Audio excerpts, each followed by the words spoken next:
तो dear students, और आज हम लोग प्रैक्टिस करेंगे हिंदी की, जो कि उत्तर प्रदेश पुलिस में के लिए बहुत ज़्यादा इम्पॉर्टेंट है। उत्तर प्रदेश पुलिस में 37 क्वेश्चंस आना है और ईच क्वेश्चन 2 मार्क्स का होगा, जिससे कि आपको 74 मार्क्स ईजिली प्राप्त हो जाएंगे। यदि आप डेली हिंदी की प्रैक्टिस साथ में करेंगे तो आपके 74 नंबर कंप्लीट हो जाएंगे, रेडी हो जाएंगे, एक भी नंबर नहीं कटेगा। इसलिए आप लोग प्रैक्टिस कर सकते हैं। पहला क्वेश्चन है, व्यक्तिक पत्र जिनके मध्य लिखा जाता है। तो जो व्यक्तिक पत्र होता है वो हमेशा सगे संबंधियों और मित्रों के मध्य लिखा जाता है। नेक्स्ट क्वेश्चन देखेंगे, आदिकाल के लिए वीरगाथा काल नाम किसने प्रस्तावित किया? तो इसका जो आंसर होगा आपका आचार्य रामचंद्र शुक्ल। इनने आदिकाल को वीरगाथा काल कहा था। नेक्स्ट क्वेश्चन देखेंगे, इनमें से किस शब्द का प्रयोग हमेशा बहुवचन में होता है? तो ओंठ जो शब्द है, इस शब्द का प्रयोग हमेशा बहुवचन में होता है। इसके बाद अगर आपसे पूछ लिया जाए, देखिए प्राण भी बहुत पूछा जाता है। प्राण है, दर्शन है, दाम है, आंसू है, ये शब्द भी एग्ज़ाम में काफ़ी पूछे जाते हैं, जो कि सब आपके बहुवचन में होते हैं। नेक्स्ट क्वेश्चन देखेंगे, निम्न में से कौन सा स्वर कंठ तालाब है? कंठ तालाब का मीन्स कंठ से भी निकलते हैं और तालु भी होते हैं। तो इसका आंसर जो आएगा आपका वो आएगा ए। ये हमारा कंठ तालाब होता है। नेक्स्ट क्वेश्चन देखेंगे, वर्तनी की दृष्टि से शुद्ध शब्द। वर्तनी की दृष्टि से, वर्तनी का मतलब होता है बिल्कुल सही रूप लिखा हो। तो इसका जो आंसर आएगा वो आपका आंसर आएगा समीक्षा। ये जो आपका आंसर है समीक्षा, ये बिल्कुल करेक्ट लिखा हुआ है। बाकी जो समीक्षा लिखे हैं वो गलत लिखे हुए हैं। नेक्स्ट क्वेश्चन देखेंगे, yes, this is a very important question. निम्नलिखित में से शुद्ध वर्तनी वाला शब्द बताना है। तो जो सूसा लिखा हुआ है जो फर्स्ट नंबर का, ये आपका ज़्यादा इम्पॉर्टेंट क्वेश्चन है आपका दिस वन। बाकी जो लिखे हुए हैं वो आपके इम्पॉर्टेंट, इट मीन्स रॉन्ग लिखे हुए हैं। नेक्स्ट क्वेश्चन देखेंगे हम लोग। अगला क्वेश्चन है, मात्रणम का संधि विच्छेद। मात्रण का संधि विच्छेद क्या होगा? तो मात्रण का जो संधि विच्छेद होगा वो होगा आपका मात्र प्लस ऋणाम। और अगर इसमें आपसे पूछ लिया जाए कि संधि कौन सी होगी, तो इसमें आपको आंसर देना है, ये दीर्घ संधि का उदाहरण है। दीर्घ संधि, ये भी आपसे पूछा जा सकता है, इसमें कौन सी संधि है? तो मात्र ऋणाम दीर्घ संधि। प्रति प्लस आघात का संधि रूप क्या होगा? तो इसका जो करेक्ट आंसर होगा आपका वो होगा प्रत्याघात। अगर आपसे पूछ लिया जाए इसमें संधि कौन सी होगी, तो इसमें संधि होगी यण संधि। छुट्टी के बाद कोई भी डिफरेंट स्वर आ जाए, इसमें छुट्टी के बाद बड़ा आया है तो वहाँ पर यण संधि होती है।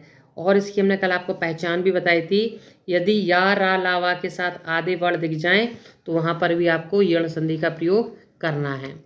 क्वेश्चन नंबर 9 देखेंगे, धीरे धीरे का समास। जब धीरे धीरे, समास की पहचान क्या होती है? इसका जो आंसर आएगा वो अव्ययीभाव समास आएगा।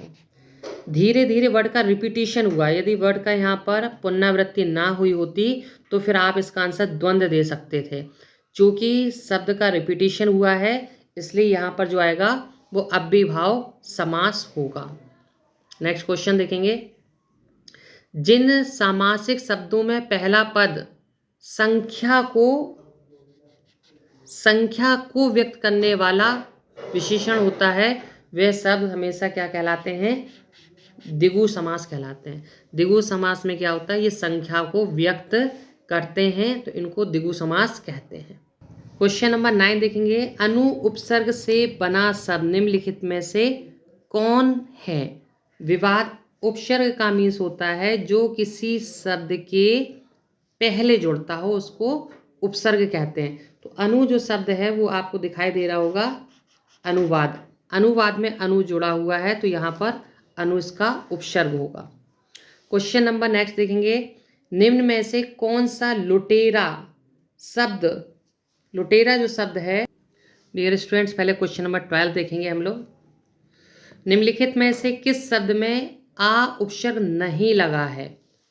तो आ उपसर्ग नहीं लगा है तो वो किस में नहीं लगा? अनुज में नहीं लिखा है, अनु आ रहा है इसमें। बाकी देखिए आ इसमें आ रहा है, आ इसमें आ रहा है, आ इसमें आ रहा है, तो ये उपसर्ग है, लेकिन इसमें तो अनु उपसर्ग लगा हुआ है। इसमें पूछा गया आ उपसर्ग नहीं लगा है, इसलिए इसका आंसर होगा डी। नेक्स्ट क्वेश्चन देखेंगे, निम्न में से कौन सा लुटेरा शब्द में प्रयुक्त हुआ है? प्रत्यय, प्रत्यय पूछा है शब्द में। प्रत्यय क्या होता है? जो किसी शब्द के पीछे जुड़कर शब्द में परिवर्तन लाते हैं। तो यहाँ पर जो पीछे जुड़ेगा वो एरा जुड़ेगा। लुटेरा, चितेरा, जैसे चितेरा है, लुटेरा है, तो उसमें एरा उपसर्ग आएगा। आंसू का तत्सम पूछ रहे हैं, आंसू का तत्सम शब्द अश्रु होता है। देखिए डी में भी अश्रु लिखा है, बट इसमें बड़ों की मात्रा लगी है जो कि गलत लिखा है, तो यहाँ पर आपको अश्रु बताना है। अक्षी और चक्षु ये पर्यायवाची दिए हुए हैं, लेकिन यहाँ पर तत्सम शब्द पूछ रहे हैं, इसलिए इसका आंसर अश्रु आएगा। ओंठ किस श्रेणी का शब्द है? ओंठ जो है वो आपका तद्भव शब्द होता है, क्योंकि इसका तत्सम होता है ओष्ठ होता है। ओंठ लिखा हो या होंठ लिखा हो एक ही बात होती है, तद्भव शब्द होते हैं। जामुन का, जामुन शब्द का तत्सम रूप है, तो जम्बू जो होता है वो जामुन शब्द का तत्सम रूप होता है। नेक्स्ट क्वेश्चन देखेंगे, निम्नलिखित में से कौन सा तद्भव शब्द है? यहाँ पर पंख जो है ये तद्भव शब्द है। बाकी पृष्ठ जो लिखा हुआ है, शिला, लज्जा, ये सारे के सारे तत्सम हैं। यदि इसका तत्सम होता तो इसका तत्सम आता पक्ष, इसका तत्सम आता पक्ष। खा जो है वो छा में बदल जाता है। नेक्स्ट क्वेश्चन देखेंगे, क्वेश्चन नंबर 18, घर, पहाड़ और नदी किस संज्ञा भेद के अंतर्गत आएगा? ये संज्ञा के भेद दिए हुए, द्रव्यवाचक, जातिवाचक, भाववाचक, गुणवाचक। यहाँ पर जो आंसर होगा आपका वो आंसर आएगा जातिवाचक। देखिए यहाँ पर कोई पर्टिकुलर नाम नहीं दिया, पहाड़ है, पहाड़ बहुत सारे होते हैं, नदी है, कोई पर्टिकुलर नदी का नाम तो दिया नहीं, गंगा है, यमुना है, सरस्वती है। यदि पर्टिकुलर कोई नाम देते तो वो संज्ञा में आ जाता, मीन्स व्यक्तिवाचक आ जाता, लेकिन यहाँ पर तो जातिवाचक, नदी, पहाड़, घर वो जाति को रिप्रेजेंट कर रहे हैं, इसलिए इसका आंसर जातिवाचक संज्ञा होगा। कौन सा शब्द, क्वेश्चन नंबर 19 है, निम्नलिखित में से कौन सा शब्द द्रव्यवाचक संज्ञा है? द्रव्यवाचक का मीन्स होता है जिससे हम किसी वस्तु का निर्माण कर सकते हैं। तो यहाँ पर दूध है, दूध से मिठाइयाँ बन जाती हैं, दही बन जाता है, दूध से हम किसी दूसरी वस्तु का निर्माण कर सकते हैं, इसलिए द्रव्यवाचक यहाँ पर दूध होगा। क्वेश्चन नंबर 20 देखेंगे। क्वेश्चन नंबर 20 में है, निम्नलिखित में से कौन सा विशेषण संज्ञा से नहीं बना है? यहाँ पर श्रीमान, दानी, चमकीला ये संज्ञा से बने हैं, लेकिन यहाँ पर सुंदर जो है ये आपका शब्द संज्ञा से नहीं बना है। ये क्वेश्चन इंपॉर्टेंट है और ये एग्जाम में कंफ्यूज भी कर सकता है, इसको अच्छे से पढ़ना है आपको। निम्नलिखित में से एक सकर्मक क्रिया का उदाहरण हुआ है, प्रयोग हुआ है, सकर्मक क्रिया का प्रयोग हुआ है। सकर्मक क्या होता है? जिस सेंटेंस में कर्म साथ में हो उसको सकर्मक कहते हैं, जिस सेंटेंस में कर्म साथ में उसको सकर्मक कहते हैं। तो यहाँ पर जो सकर्मक होगा वो होगा लड़की सिल रही है, इसका मतलब लड़की कोई ना कोई ऑब्जेक्ट को ही सिल रही होगी, उसमें कर्म जरूर होगा। यहाँ कर्म दिख नहीं रहा है, बट यहाँ पर भाव हो रहा है कर्म का, इसलिए इसका आंसर आएगा सकर्मक। बाकी की जो क्रिया जैसे चलना क्रिया है, इसका जो मेन प्रभाव पड़ रहा है वो कर्ता पर पड़ रहा है। जब क्रिया का मेन प्रभाव कर्ता पर पड़ता तो अकर्मक होती है। जैसे वह नहाता है, नहाना एक क्रिया है, उसका मेन प्रभाव सब्जेक्ट पे पड़ रहा है, कर्ता पर, अकर्मक है। लड़का सो रहा है, सोना एक क्रिया है जिसका मेन प्रभाव सब्जेक्ट पे पड़ रहा है, कर्ता पर, तो ये भी आपकी अकर्मक है। लेकिन लड़की सिल रही है, यहाँ पर एक भाव उत्पन्न हो रहा है, लड़की कुछ ना कुछ सिल रही होगी, मीन्स ऑब्जेक्ट होगा, मीन्स कर्म साथ में होगा, कपड़े सिल रही होगी, बैग सिल रही होगी, कुछ ना कुछ वो जरूर सिल रही होगी। यहाँ जो भाव है इसलिए इसका आंसर होगा डी। क्वेश्चन नंबर 22 देखेंगे। रात भर जागना स्वास्थ्य के लिए अच्छा नहीं है, रेखांकित शब्द को पहचानिए। यहाँ पर जो रेखांकन शब्द है वो दिया हुआ है भर। जो अंडरलाइन शब्द है इसमें पूछ रहे हैं कौन सा, ये दिए गए ऑप्शन है तो क्या होगा, इसमें संबंध रिप्रेजेंट हो रहा है। रात भर जागना, रात भर, तो एक संबंध सूचक अव्यय है। इसमें भाव नहीं दिख रहा है, कहीं विशेषण कोई विशेषता नहीं हो रही है, कोई समुच्चय नहीं दिख रहा है, इसलिए इसका आंसर आएगा संबंध सूचक। अरविंद शब्द का पर्यायवाची शब्द बताइए। देखिए ये बहुत ज़्यादा पूछा जाता है। कमल का पर्यायवाची होता है अरविंद है, जलज है, ये ज़्यादा पूछे जाते हैं, तो अरविंद के पर्यायवाची। कैरव, नलिनी, चंद्रप्रिया किसके पर्यायवाची शब्द हैं? तो ये जो आपका आंसर होगा वो आपका कुमुदनी होगा।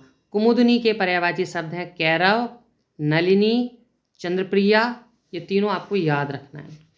अपसरण, अपसरण का विलोम आपसे पूछा जा रहा है, तो अपसरण का जो विलोम है वो होगा आपका अवसरण। कभी कभी विलोम बहुत इजी पूछ लिए जाते हैं, तो ये आपको लर्न करना है। तिमिर, तिमिर शब्द का विलोम, तिमिर शब्द का विलोम होता है आलोक, या फिर अगर आलोक ऑप्शन में नहीं मिलेगा तो फिर आपको प्रकाश मिलेगा। आलोक प्रकाश एक ही होता है, ये तिमिर का विलोम है। प्रकाश का, आलोक का क्या होगा तिमिर, तिमिर का आलोक, आलोक ऑप्शन में ना हो तो प्रकाश टिक करना है। नीति, नीति का विलोम आपसे पूछा गया है, नीति का विलोम क्या होगा आपका अनीति होगा। नीति का विलोम अनीति। क्वेश्चन नंबर नेक्स्ट देखेंगे। तैरती चलती है इसलिए नाव को, नाव को क्या कहते हैं? नाव को हम लोग बोलते हैं तरणी। नाव को क्या बोलते हैं? तरणी बोलते हैं। इसमें भी तरणी लिखा है, इसमें भी तरणी। एग्जाम में जब ये क्वेश्चन आते हैं तो बहुत कंफ्यूज करते हैं, तो आप लोग तरणी देखो, तरणी में बड़ी की मात्रा आती है और इसी को हम लोग नाव कहते हैं। इस तरणी का मीन्स होता है नाव, और ये जो तरुणी लिखा है इसका मीन्स होता है युवती, इसका मीन्स होता है युवती। ये आपको याद रखना है। अगला हम लोग देखेंगे नेक्स्ट क्वेश्चन, क्वेश्चन नंबर। अंतर्राष्ट्रीय हिंदी सम्मेलन का स्वयं में बड़ा काम है। अंतर्राष्ट्रीय हिंदी सम्मेलन का स्वयं में बड़ा काम है, तो यहाँ जो आंसर आएगा वो आपका आना चाहिए आयोजन। सम्मेलन का हमेशा आयोजन किया जाता है। दोस्तों क्षमा कीजिएगा, यहाँ जो युक्ति है ना इसमें बड़ी की मात्रा आती है। जो युक्ति थोड़ा सा ये क्या गलत लिख गया है, युक्ति आपको ऐसे लिखना है। जब आपसे युवती पूछेंगे वर्तनी में तो आपको ये वाला युवती लिखना है, ये वाला नहीं लिखना है। This is a right word, युवती। नेक्स्ट क्वेश्चन देखेंगे। जो प्रमाण से सिद्ध ना हो सके, जो प्रमाण से सिद्ध ना हो सके उसके लिए वन वर्ड होता है आप्रमेय। आप्रमेय का मीन्स होता है जिसे हम प्रमाण से सिद्ध ना कर सकें। तैरने की इच्छा को कहते हैं, तैरने की इच्छा को तितीर्षा कहा जाता है। तैरने की इच्छा, ये काफ़ी एग्जाम में काफ़ी बार पूछा गया है। उसने तो मेरी आंखें खोल दी, रेखांकित मुहावरे का अर्थ होगा। अच्छा, आंखें खोल दी, आंखें खोल दी का मीन्स होता है भ्रम को दूर करना, किसी बात पर ध्यान ना देना, स्वागत के लिए राह देखना, अंधकार को दूर करना। तो किसी भ्रम को दूर करना, आंखें खोल देने का मीन्स होता है भ्रम को दूर करना। नेक्स्ट क्वेश्चन है। नाक का बाल होना, मुहावरे का अर्थ पूछा जा रहा है। तो शत्रु होना, नाक में बीमारी होना, अकारण प्रिय होना और दरिया दिल होना। तो वैसे नाक का बाल होने का जो सही अर्थ होता है वो होता है अधिक प्रिय होना, बहुत प्यारा होना। लेकिन चूंकि दिए गए ऑप्शन में से हमें टिक करना है, तो यहाँ पर जो आंसर आएगा वो अकारण प्रिय होना। शत्रु होना नहीं होता, इसका मीन्स नाक में बीमारी होना ये भी नहीं होता है, और दरिया दिल होना, दरिया दिली दिखाना ये भी नहीं होगा। तो यहाँ पर जो दिए गए ऑप्शन में अगर हमें सेलेक्ट करना है तो ये हम सी को सिलेक्ट करेंगे। एक पंथ दो काज लोकोक्ति का अर्थ है। एक पंथ दो काज का मीन्स होता है एक ही काम से दो लाभ दो लाभ होना, जैसे मान लीजिए अभी यूपी पुलिस का एग्ज़ाम होना है, साथ में आरपीएफ का भी होना है। यदि आप लोग इस हिंदी को प्रैक्टिस करेंगे तो आपका पुलिस का पेपर भी निकल जाएगा, आपका आरपीएफ का पेपर भी निकलेगा, और एसएससी जीडी में हिंदी आती है। मीन्स एक ही काम से दो लाभ हो जाएंगे, आपका आरपीएफ का पेपर भी निकल जाएगा और उत्तर प्रदेश पुलिस का पेपर भी निकल आ जाएगा। नेक्स्ट क्वेश्चन देखेंगे, निम्न में से कौन सा वाक्य सरल वाक्य नहीं है? लड़का दौड़ता है, सरल वाक्य है। बंदर पेड़ पर चढ़ रहे हैं, सरल वाक्य है। मैंने लड़के को बुलाया, सरल वाक्य है। देखिए डी ऑप्शन, इस मेले का उद्देश्य है कि व्यापार में वृद्धि हो। यहाँ की लगा है, की जब ये दो सेंटेंस को कनेक्ट कर रहा है तो ये सरल वाक्य नहीं होगा। क्वेश्चन नंबर 36 देखेंगे, जिस वाक्य में साधारण और मिश्र वाक्य का मेल संयोजक अवयवों द्वारा होता है उसे कहते हैं, उसे हम लोग संयुक्त वाक्य कहते हैं, क्योंकि इनने मेल संयोजक की बात की है। साधारण और जब मिश्र वाक्य मिलेंगे तो वो क्या बन जाएंगे? संयुक्त वाक्य बन जाएंगे। क्वेश्चन नंबर देखेंगे 37, तुमको मुझे पढ़ाना है, अशुद्ध अंश को पहचानिए।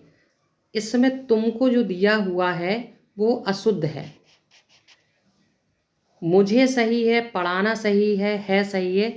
तुमको की जगह यहाँ पर जो वर्ड होना चाहिए वो होना चाहिए आपको मुझे पढ़ाना है, आपको मुझे पढ़ाना है, ये करेक्ट वर्ड है आपका। जिस वाक्य में कर्म के अनुसार क्रिया में परिवर्तन होता है उस वाक्य को क्या कहते हैं? देखिए जिस वाक्य में कर्म के अनुसार पूछ रहा है ना, तो कर्म के अनुसार होता है कर्मवाच्य। वाच्य क्या होता है? वाच्य एक्चुअली तीन प्रकार से होता है, एक कर्तवाच्य होता है, एक कर्मवाच्य होता है, एक भाववाच्य होता है। तो यहाँ पूछा गया कर्म के अनुसार क्रिया में परिवर्तन होता है उस वाक्य को क्या कहते हैं? तो यहाँ पर कर्मवाच्य होगा। क्वेश्चन नंबर 39 देखेंगे, माँ ने बाजार से कपड़ा खरीदा, रेखांकित शब्द का कारक बताना है। कारक 8 प्रकार के होते हैं, तो यहाँ पर जो आंसर आएगा वो आएगा कर्म। माँ ने बाजार से कपड़ा खरीदा, कपड़ा यहाँ एक ऑब्जेक्ट है, यहाँ थिंग्स नेम है। माँ ने बाजार से कपड़ा खरीदा तो एक ऑब्जेक्ट है, इसलिए जो कपड़ा अंडरलाइन है वो एक कर्म कहलाएगा, तो यहाँ पर कर्म कारक है।